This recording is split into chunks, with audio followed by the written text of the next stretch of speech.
everybody. Doing a gum chewing pickups video today. I've got 3 games. Video game. Gum chewing video games pickup. One from Best Buy, 2 from Amazon. The 2 from Amazon were Easter gifts for my fiance. I talked about this in my last video. The one from Best Buy I got because it was $9.50. I ordered on Monday. I picked it up Friday. It was $9.49. Ended up being $10.31 with tax. It's a game I've been interested in for a bit. I wanted it cheap a few times. It dropped to like $20. I just didn't pick it up. This time I did. It was a good price, but it is Persona 5 Strikers. This is like a sequel to Persona 5, I believe. And I think the combat is different than an RPG. I think it's more like hack and slash. Kind of like the Tales series and stuff. I believe. All new story. Dynamically control your team during explosive combat. Battle across Japan in an epic road trip. It's funny, I got this as on the way home. The disc popped out. It's funny how I talked about that in a vid. And other people were like, yeah, like these PS4 cases are notorious for the discs just popping out. It's happened to me literally 5 or 6 times with new games.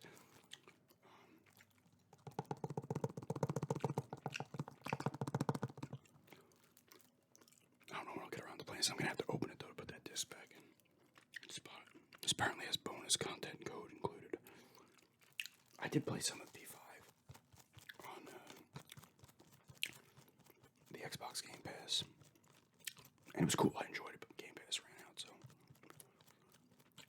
And part of me was like, I should just buy it on PS4, but then I was like, I don't want to do like 9 to 10 hours of gameplay again. But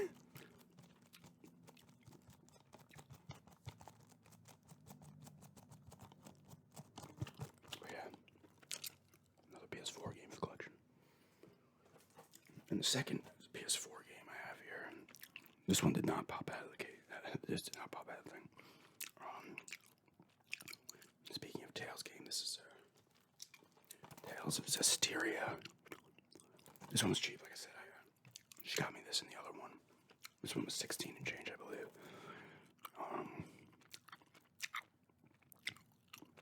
This is not a big game, 13 gigabytes. Even the Persona 5 was 17, I believe. I played Tales of Symphonia back in the day on the GameCube. Something else I played, I think it was Tales of the Abyss, PS2 one. I'm actually surprised I haven't played more of these type of games because I actually really like them. I like the game worlds. I like exploring the game worlds and the overworld and stuff like that. And the combat is fun. You're just running in there with all your characters and stuff. I don't know if any of these games are like connected or not. Experience the rush of fluid, real-time active battle system. Explore beautiful wilderness, ominous caverns, and bustling cities. In a vibrant fantasy world. Immerse yourself in the shepherd's quest. As Sori, said his name, meets new allies and embarks on a journey to rescue a world in turmoil. Now I have this one. Tales of Berseria and Tales of Vesperia. Definitive edition. I might actually bust this one in. This one or Tales of Berseria I'm going to play, I think. Next. I do want to mess around because Resident Evil just added the Mercenaries mode, so I want to mess around with that a little bit. Someone was asking for a gameplay on that. I might do a gameplay on that mode.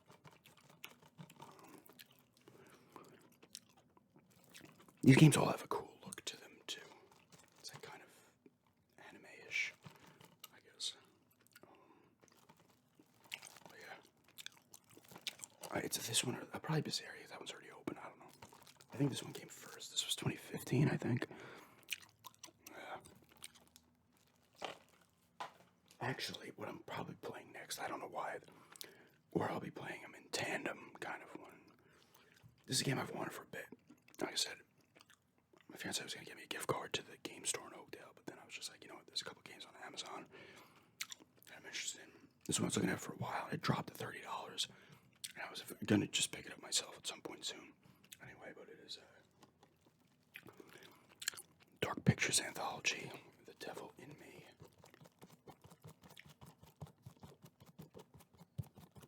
This one I'm excited to play. I like these games a lot. I've talked about them. I have all the other ones. This is the last one in Season 1. This is the Season 1 finale, which is kind of cool. So Season 1 would have been Man of Medan, Little Hope, House of Ashes in this. And they've also made The Quarry, these guys, Supermassive Games, and Until Dawn.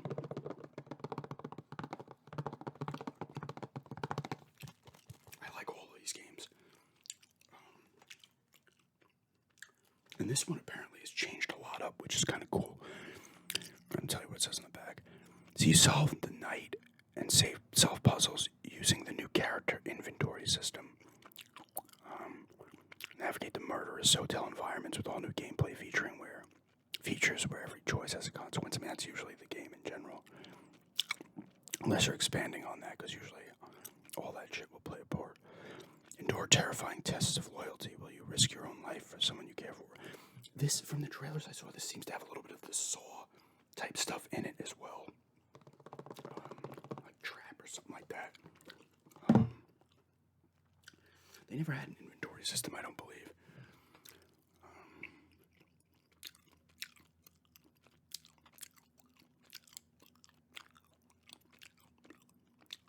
A group of documentary filmmakers receive a mysterious call inviting them to a modern-day replica of H.H. Holmes' murder castle. That's a real guy. That's tons of things on him.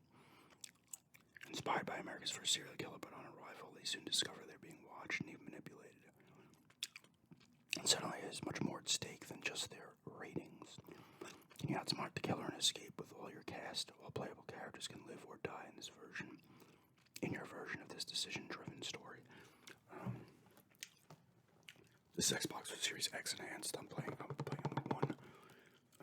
I wanted to get this on the Xbox because I have the other 3 in this series on it. Now I may start Season 2 on the PS5, because I will have the PS5, I would think, before the next one comes out. So I might go that route. I'm excited to play this, though. Like I said, I like these games. And this is kind of cool. It's got the... each one has a different theme. The first one, you're on a boat. Second one's like a town. The third one is, I believe you're in Iraq, and it involves like you're underground in these caverns, and there's like ruins down there and stuff. That one, they all have like kind of interesting twists. The Quarry is the camp counselor setting. Until Dawn is like friends up, you know. They're in that cabin or giant kind of hotel thing, whatever it is. I am excited to play this, actually. This is the one I'm going to play first.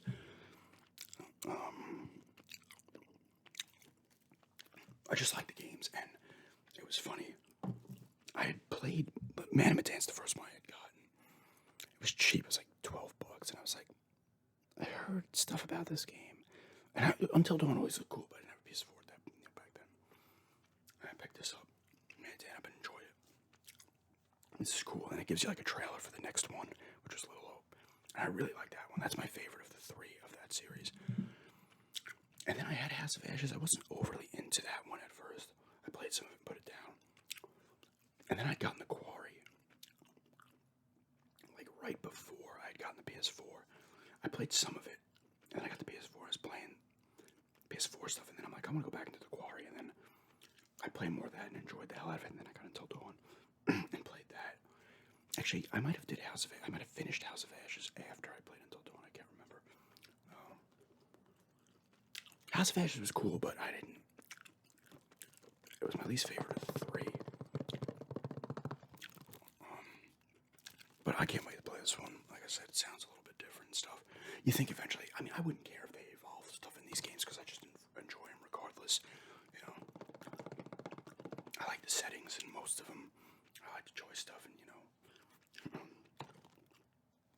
yeah. That's just 3 game pickups here.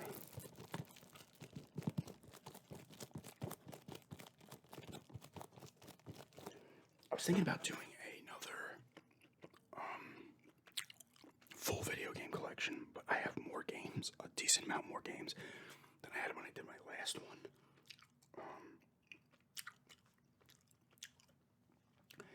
I'm hoping to do more. Like I have more games than I had then by quite a bit. Just between garage sale stuff that I've kept and picking up games. So I'm probably, I don't know when I'm going to do it. It's going to be somewhere in the next, maybe like May or June. Maybe after my birthday, because then if I get any games for my birthday, I will include them. But I think I'm going to do it in 2 parts, honestly. Because I don't want to have to film for over 2 hours. I just don't want to.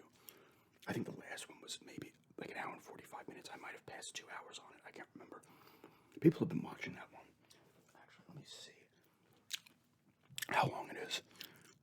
How long it was. Because, you know, on YouTube and the analytics thing, it shows you like your top viewing videos of the last 28 days. And that one's actually in 2nd place right now.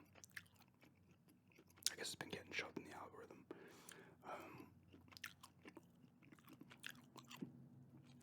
I want to see how long it is.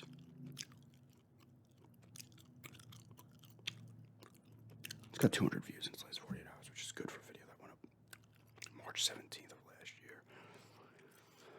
Oh, let me look it up in the content because I'm just curious how long it is now. I've done quite a few full video game collection vids, but now I'm at a point where I can just stockpile games and like keep buying shit that I want, which is also not a good thing in some cases because I'm not playing all these games.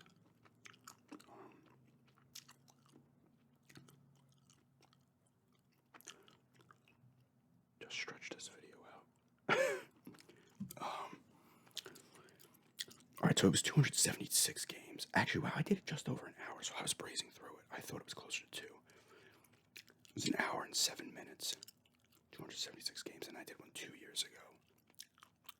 That was an hour and 6. Honestly, another reason, though, I wouldn't mind doing it in sections because I have to pull all those games out, and I just hate having to pull everything out that's piled up and put it back in. And it's not that big of a deal, but sometimes it's annoying. And I could squeeze 2 videos out of it and kind of maybe do 2 parts or even 3 and keep them at like 45 minutes to an hour and maybe talk about the games a little more. I don't know. I'll decide on that one. But anyway, pick up video here. And thanks for checking this out. And